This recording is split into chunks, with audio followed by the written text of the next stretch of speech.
तुमच्या जवळचा एखादा व्यक्ती कारण नसताना चांगला वागत असेल तर लक्षात ठेवा, नक्कीच काहीतरी गडबड आहे. त्यासाठी ही छोटीशी गोष्ट. एका गावात एक व्यापारी लांब प्रवासावरून घरी आला तेव्हा त्याची पत्नी त्याला म्हणाली, अंघोळीच्या घराजवळचं हे झाड कापून टाका.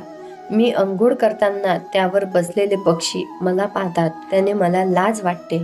पत्नीची लाज आणि शालीनता पाहून व्यापारी खूप आनंदी झाला. त्याने लगेच कुऱ्हाड उचलली आणि ते झाड कापून टाकलं. काही महिन्यांनंतर व्यापारी पुन्हा व्यापारातून घरी परतला तेव्हा त्याने पाहिलं त्याची पत्नी दुसऱ्या एका परपुरुषासोबत होती. हे पाहून त्याचं हृदय तुटलं. तेव्हा त्याला समजलं, मी ते झाड उगाचच कापलं.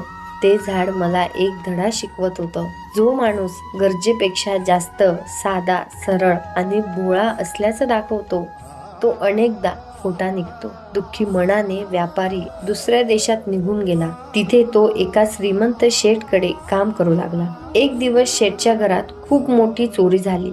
त्याने चोराचा शोध घेतला पण सोने सापडलं नाही. शेठकडे एक साधू यायचा जो अर्ध्या पायावर फार सावधपणे चालायचा, जेणेकरून त्याच्या पायाखाली कोणतेही कीटक अथवा मुंगी मरू नये. शेठ त्या साधूचा खूप आदर करायचा. व्यापाऱ्याने कोणाला तरी विचारलं की हा साधू अर्ध्या पायावर का चालतो? तो म्हणाला, अरे भाऊ, हे इतके दयाळू आहेत की लहान कीटकही चिरडले जाऊ नये म्हणून ते पूर्ण पाय टेकवत नाहीत. हे ऐकताच व्यापाऱ्याला आपल्या पत्नीची आठवण झाली. तो लगेच शेठकडे गेला.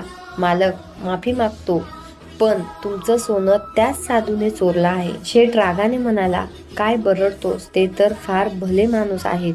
जर सोने सापडलं नाही तर तुझी खैर नाही.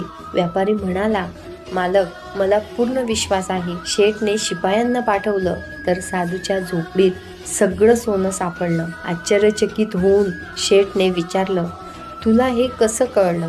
व्यापारी हसत म्हणाला, मालक, माझ्या बायकोनेही पक्ष्यांसमोर लाजेचा दिखावा केला होता.